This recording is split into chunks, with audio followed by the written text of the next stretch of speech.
De nombreux programmes de protection sociale en faveur des populations pauvres ou vulnérables des pays en voie de développement. Les experts de la Banque mondiale ont présenté ce matin les résultats des 2 récentes publications sur les filets sociaux de sécurité. À cet effet, le Sénégal va bénéficier d'un projet de la Banque mondiale de transfert monétaire conditionnel. Ce programme va permettre à certaines personnes de recevoir directement de l'argent. C'est un compte-rendu de Ibrahima Diallo.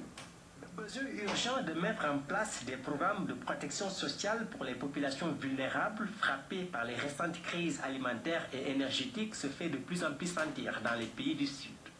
À cet effet, la Banque mondiale, structure financière internationale et principal bailleur de ces pays en voie de développement, tente d'apporter une réponse à cela, en mettant en œuvre des filets sociaux de sécurité, des programmes de transfert non contributifs ciblés sur les populations pauvres ou vulnérables. Tous les pays doivent avoir ce type de programme parce qu'ils sont très effectifs pour réduire la pauvreté, pour réduire l'inégalité. Ils sont très importants aussi pour aider les gens à faire face au choc que ça présente, avant que le choc vienne et après que le choc arrive.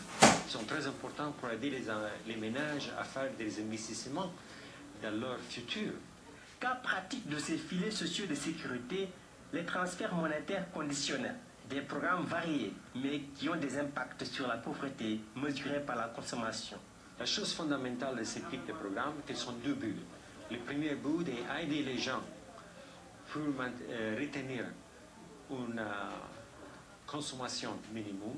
Le deuxième, c'est les aider à faire des investissements dans leur capacité. Seulement, la question du ciblage de ces nouveaux programmes reste à définir. Le ciblage, c'est jamais facile, parce que surtout dans des pays comme le Sénégal, il y a tellement de besoins que si on veut cibler tous ceux qui sont dans le besoin, on se retrouve après avec des effectifs énormes qu'on ne peut pas aider.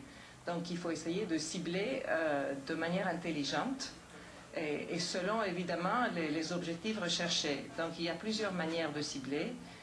On peut cibler géographiquement, c'est le plus simple, donc on identifie les villages ou les communes qui sont plus dans le besoin. On peut essayer de cibler avec l'autociblage. Par exemple, si on offre des services pour les handicapés, bon, il n'y aura pas d'autres gens qui peuvent se faire passer pour handicapés ou qui auront besoin de béquilles. Donc, si vous voulez, ça va de soi qu'il n'y aura que les gens qui sont ciblés, qui vont venir demander le service. Autre problème soulevé par les participants à cet atelier de restitution est la question du financement. Une question qui préoccupe la société civile et les organisations non gouvernementales. Nous avons demandé à la Banque mondiale de se mettre dans une perspective de changer de paradigme dans sa manière de financer une telle activité en prenant pour ancrage seulement les gouvernements. Donc, il faudrait qu'il y ait des espaces de financement de la société civile, si la Banque mondiale le veut, dans le cadre du cash transfert par exemple, sur des cash avec ou sans conditionnalité, mais en fait qui permettent à ce que les acteurs de la société civile puissent aller vers ces bénéficiaires-là. Les filets sociaux de sécurité, un processus global de protection sociale pour lequel la Banque mondiale invite les sociétés civiles, les ONG, les élus locaux, les pouvoirs publics et leurs partenaires au développement à accorder une très grande importance. D'ailleurs, le Sénégal va bientôt bénéficier d'un projet de la Banque mondiale de transfert monétaire conditionnel. Une opportunité pour les couches les plus vulnérables de recevoir directement de l'argent. Ibrahima Diallo, raccordement des tronçons Malixi